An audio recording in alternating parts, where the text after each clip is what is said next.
هو في قلب الرجل الأعظم وبه ثغر الكون تبسم. الناس بطبيعتها تبحث عن العورات وعن الثغرات، والذي يبحث في هذه الحياة ليرضي الناس فإنه سيهلك. لذلك كان حبيبنا محمد صلى الله عليه وسلم واقعيا، وكان الحبيب معلما إيانا فيقول: أنا والأتقياء من أمتي براء من التكلف. إن أكثر ما أهلك الناس في هذه الأيام هو بحثهم عن الكماليات. ينظر إلى هاتفه الذي في يده فيجده قديما، وينظر إلى هاتف صاحبه فيجده حديثا.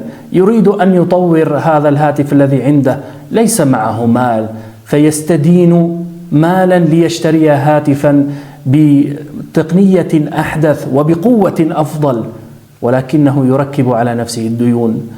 الهاتف القديم الذي هو من مالك خير من الهاتف الذي تركب عليك ديون من أجل أن تحوزه. والعرس الذي ينبنى على بساطة أهله وعلى البركة عند أهله خير من عرس يذبح فيه آلاف الذبائح ويدعى إليه آلاف الناس، ثم بعد ذلك يذهب الناس فيتكلمون على صاحب العرس. والناس أيها الأحبة لو دعوا إلى عرس ابنة الملك ثم خرجوا من عرسها لتحدثوا عن ذلك العرس ولوجدوا فيه ثغرة.